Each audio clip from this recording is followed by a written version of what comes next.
ఇవాళ ఉస్మానియా యూనివర్సిటీకి పోయిండు. ఈయన ఉస్మానియా యూనివర్సిటీకి పోతే పరిస్థితి ఏంటంటే 3 రోజుల నుంచి పోరాయాలను అరెస్ట్ చేశారు. రేవంత్ రెడ్డి వస్తాడని 3 రోజుల నుంచి ఉస్మానియా యూనివర్సిటీలో పిల్లలందరినీ అరెస్ట్ చేసి పోలీస్ స్టేషన్లో పెడతా ఉన్నారు. మొత్తం ఇనుప కంచెలు పెట్టిండ్రు, గజంకొక్క పోలీసుని పెట్టిండ్రు. ఇక దానికి ఈయన పోతాడట. నీ గొప్పతనం ఏంది నాయన?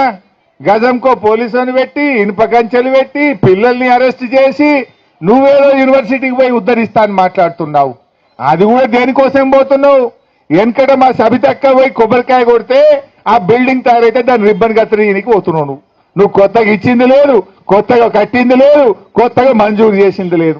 ఆనాడు సబితక్క పైసలు శాంక్షన్ చేసి పోయి కొబ్బరికాయ కొడితే బిల్డింగ్ తయారైతే దాన్ని రిబ్బన్ కత్తిరీనికి పోయిండు రేవంత్ రెడ్డి. ఇక నేనేందో ఉస్మానియాకు ఏమో చేసింది అంట. నువ్వు చేసింది ఏమున్నది? బీఆర్ఎస్ కట్టిన దానికి రిబ్బన్ కత్తిరించుడు కట్టెల జేబులో పెట్టుకొని తిరుగుతున్నావు. నువ్వు అంతకు మించి ఏమన్నా ఉన్నది? ఆడపిల్లలకు స్కూటీలు ఇస్తాను మోసం చేస్తేవి, నిరుద్యోగ భృతిని మోసం చేస్తేవి, తులం బంగారం అని మోసం చేస్తేవి, 2 లక్షల ఉద్యోగాలని మోసం చేస్తేవి. ఏది ఏవైతేవి ఇంకేందో ఎగబెట్టినాను ఉస్మానియా యూనివర్సిటీకి పోలీసులను పెట్టుకొని రాబట్టివి.